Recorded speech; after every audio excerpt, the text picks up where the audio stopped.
Alléluia les amis, bonjour, bonsoir, ça dépend du lien que vous pouvez me suivre à l'instant. Comment nous y est, comme on dit en Haïti, moins en forme, j'espère pour vous aussi. J'ai fait cette petite vidéo à l'instant même pour essayer un peu de partager avec vous les amis quelques pensées divines sur la parole de Dieu pour aider surtout toi qui se dit être chrétien, toi qui es attaché à la parole de Dieu, toi qui es attaché à la Bible, toi qui veux grandir spirituellement, toi qui veux faire grandir ta connaissance de la parole de Dieu, toi qui veux aussi faire un pas de plus dans ton intimité avec le Créateur, je vais essayer un peu de partager avec vous cette pensée. Pour ceux qui connaissent bien ma page sur Facebook, c'est toujours avec mon nom Aimé Siongo Bavon. J'avais écrit il y a quelques jours ce que je vais lire tout de suite là. Là, je suis sur ma page avec l'appareil qui est devant moi. Le nom de Jésus est utilisé lorsqu'on est encore un bébé spirituel. Que tu sois serviteur ou simple croyant. Vous comprenez? J'avais dit, je lis ce que j'avais écrit, que le nom de Jésus est utilisé lorsqu'on est encore un bébé spirituel, que tu sois serviteur ou un simple croyant. Mais, lorsqu'on grandit spirituellement, on manifeste la présence de Dieu et on les représente partout où on passe. Je réponds. Le nom de Jésus est utilisé, ou on utilise le nom de Jésus lorsqu'on est encore un bébé spirituel. Vous allez vous demander, mais non, la Bible nous dit que non, il faut faire tout au nom de Jésus, il faut faire ceci, cela, nanana, tout ça, au nom de Jésus. Oui, c'est bien, vous avez vraiment raison, 100% même. Vous avez vraiment raison, vous n'avez pas tort. C'est écrit que nous devons tout faire au nom de Jésus. Chasser les démons au nom de Jésus. Prier le Père au nom de Jésus. Invoquer tout ça au nom de Jésus, c'est bien bon. Mais moi, je vous dis, moi, selon mon évangile, Paul aussi appelle son évangile, selon Romains chapitre 16, verset 25. Essaye de vérifier ça pour moi, s'il te plaît, Hakim. Si tu veux vérifier, Romains. Oh, attends, je vais voir ça ici, moi-même vite. C'est pas grave, je vais essayer de voir. Je vais essayer de voir moi-même vite. Romains chapitre 16.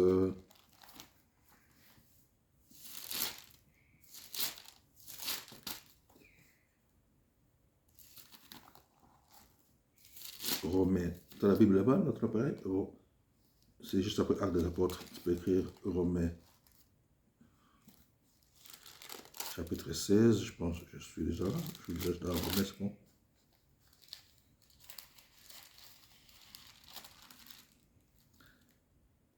Romains 16, verset 25. Paul dit, à celui qui peut vous affermir, selon mon évangile et la prédication de Jésus-Christ conformément à la révélation des mystères cachés pendant des siècles. Paul, lorsqu'il communique la pensée divine, il appelle ça son évangile. Donc moi aussi, je partage mon évangile. Donc, lorsqu'on grandit spirituellement, on est en communion avec le Créateur, on doit avoir son propre évangile. C'est pour cela que nous avons les 4 évangiles écrits dans le Nouveau Testament. Il y a l'évangile selon Jean. Donc c'est selon Jean, c'est son évangile. Selon Luc, Matthieu, c'est leur évangile. Vous comprenez? C'est pour ça que Paul aussi il est venu dans Romains 16, 25, il a dit mon évangile. Donc moi aussi, je vous communique mon évangile. Donc je cherche là où j'étais. C'est l'appareil qui est devant moi saurait que le nom de Jésus est utilisé lorsqu'on est encore. Donc, je fais capturer l'écran pour sortir un peu de là où je suis, pour aller directement. Ok, c'est bon, c'est mieux comme ça. Donc, le nom de Jésus est utilisé lorsqu'on est encore un bébé spirituel, que tu sois serviteur ou un simple croyant. Mais lorsqu'on grandit spirituellement, on manifeste la présence de Dieu et on les représente partout où on passe. Donc, vous pouvez lire Actes des Apôtres, chapitre 19, verset 15, Marc 9, verset 19. Donc, ces deux versets-là, j'aime ça bien depuis longtemps. J'aime beaucoup ces deux versets. Pourquoi? Parce que dans Acte 19, chapitre 15, je vais lire pour vous. Acte 19, chapitre 19, verset 15. Acte 19, 15.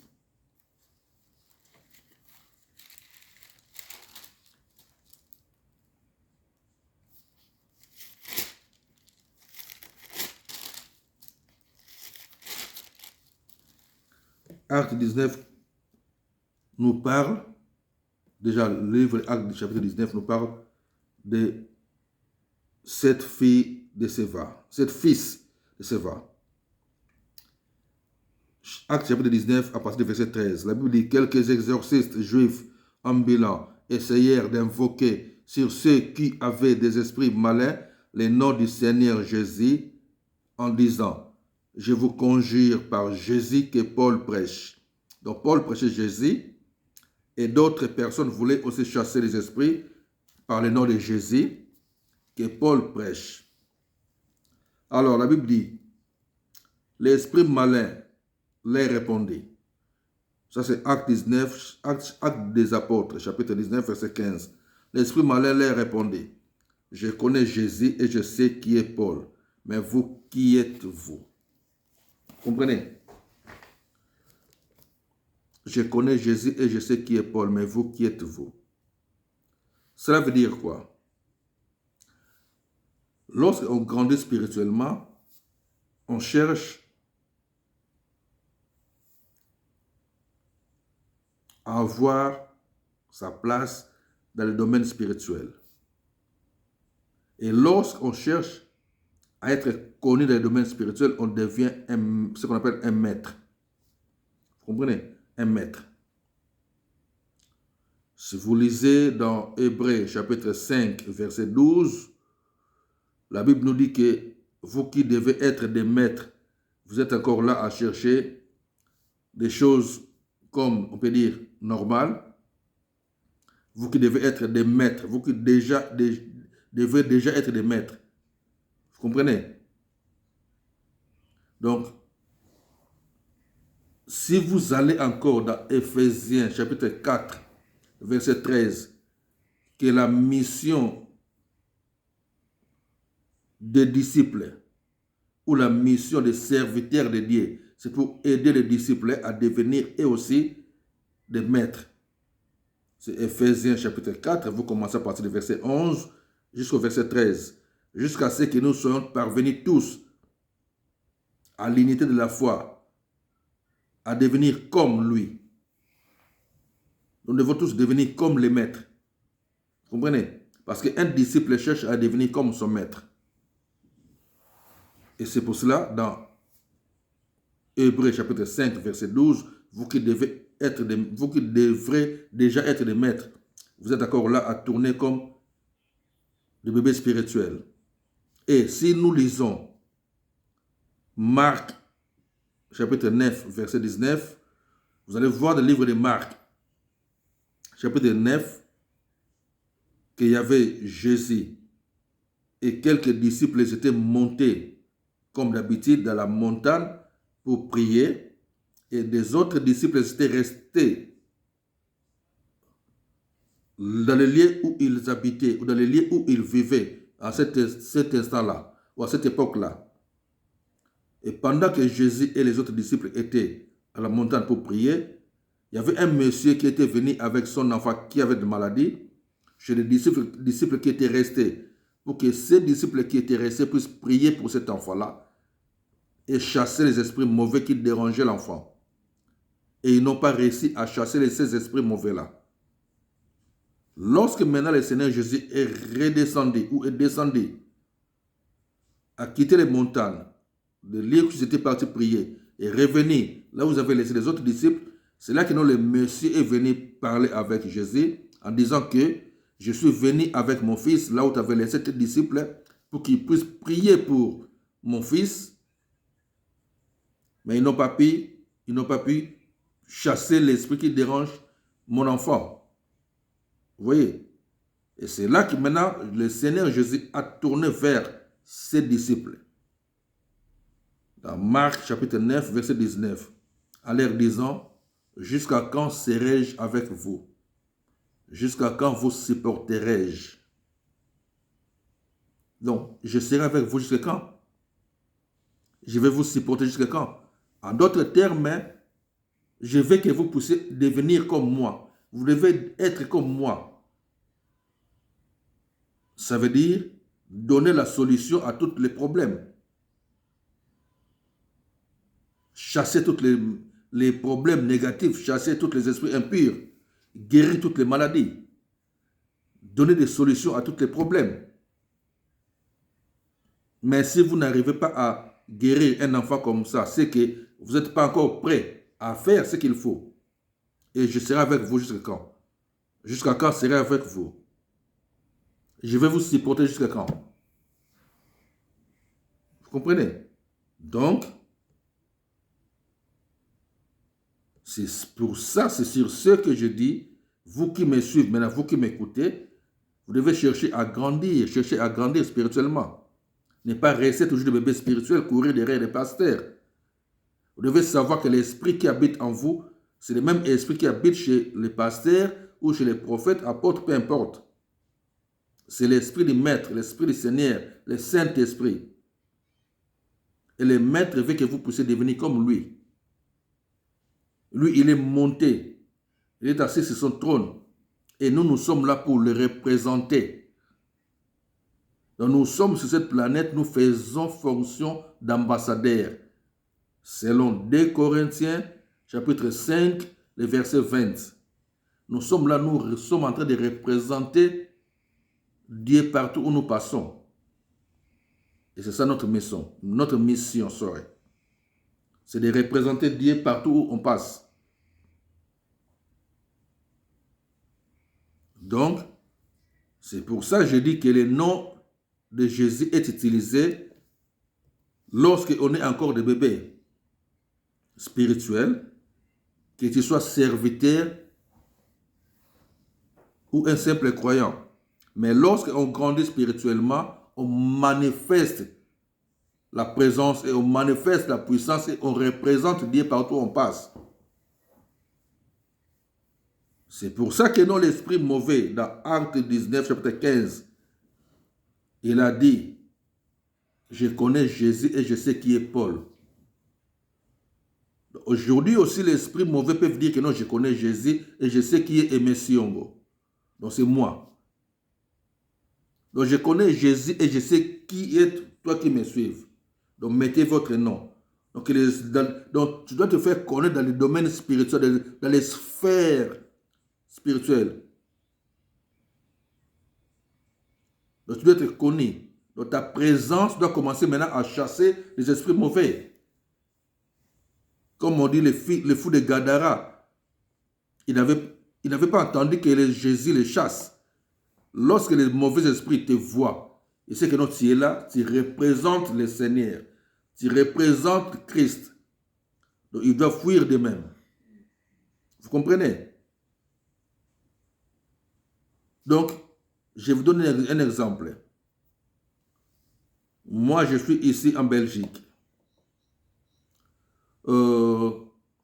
Ici en Belgique, un ambassadeur, quelqu'un qui représente les États-Unis, Il n'a pas besoin de dire que non, je représente les États-Unis. Non, sa présence partout où il est représente les États-Unis.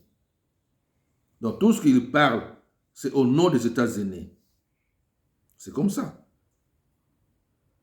Donc moi aussi, là où je suis, je représente le Seigneur Jésus-Christ. Partout où je suis, je lui représente. Je n'ai pas besoin de citer son nom. C'est ma présence qui transporte son esprit. C'est ma présence qui communique sa puissance. Je n'ai pas besoin de citer son nom. Donc c'est l'esprit mauvais qui va dire que non, je connais Jésus et je sais qui tu es. C'est comme ça. Donc ceux qui wastent leur temps, ceux qui perdent leur temps à crier au nom de Jésus, parce qu'ils ne comprennent pas encore comment ça fonctionne les choses spirituelles. Bien sûr, nous pouvons utiliser le nom de Jésus, oui, mais en étant encore un bébé spirituel. Ou lorsque on n'a pas encore mis nos têtes vraiment à penser en tant que citoyen de la haute spiritualité, en tant que quelqu'un qui m'a connu, qui est assis dans les sphères spirituelles. Vous comprenez? Parce que ce n'est pas de la blague que les esprits disent que non, je connais Jésus, ou nous connaissons Jésus, et nous savons qui est ce Messie. Donc tu dois arriver à ce niveau-là. Mais pour arriver à ce niveau-là, tout commence par accepter là où tu es et chercher à grandir petit à petit en acceptant les enseignements et les conseils et les principes spirituels pour discipliner ta vie. Donc tu dois discipliner ta vie et c'est ça qui va te permettre de monter d'un niveau à un autre.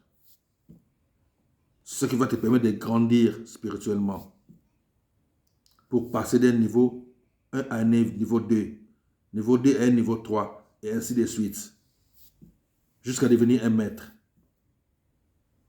Et lorsqu'on devient un maître, les choses vont commencer à fonctionner d'elles-mêmes. Tu n'as pas besoin de demander quelque chose. Parce que nous, on ne demande rien, mais on manifeste. Et on crée par la puissance qui habite en nous. Que Dieu vous bénisse. Que Dieu soit avec nous. Nous sommes ensemble. J'ai envie de faire des lives, partager avec vous, répondre à vos questions. Donc sur mes pages Facebook, on est sur YouTube, TikTok, tout cela, toujours avec mon nom. Vous pouvez me trouver, on est là, ensemble, pour la gloire de Dieu. Que Dieu vous bénisse.